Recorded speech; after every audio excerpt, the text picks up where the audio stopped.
passengers might think that this would soon happen.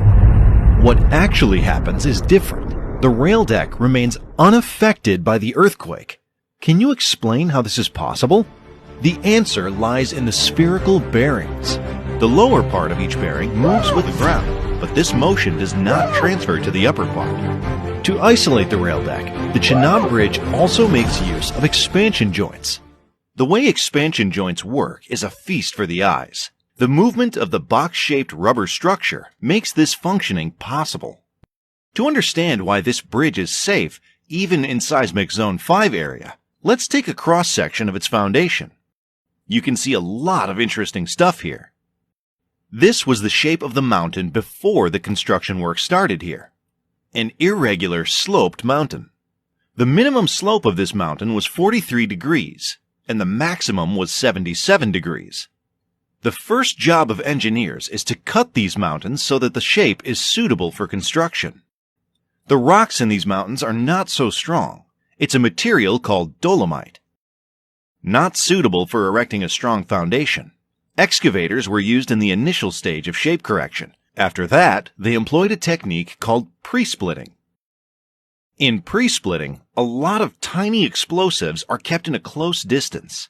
Connect them together, and they explode. Normal explosives break unnecessary portions of a rock. Using pre-splitting, you'll have greater control over the rock to be broken. The mountains look more clean now, but how to make them stable? The engineers used 3 methods to stabilize the slope: grouting, the use of anchor block, and shotcrete. The Himalayas are young mountains. The rocks in this region have a lot of minor cracks inside them. In the grouting technique, we inject cement into these voids.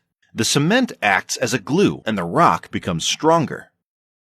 You might have seen a lot of strange-looking blocks in construction photographs of Chenab Bridge. This is a smart slope stabilization technique called anchor block stabilization. In this method, the workers make holes on the slope. After that, they insert a special rod with a lot of tendons in it. In this project, they used divvy-dag tie rods. Now it's time for grouting. Once the grout is hardened, a block is kept on the rod. Now comes the use of a powerful hydraulic jack. The hydraulic jack pulls and keeps the steel tendon in extreme tension.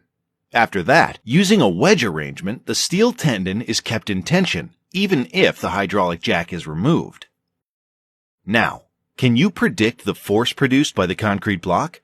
The steel tendon in tension wants to reduce its length, but the block is not allowing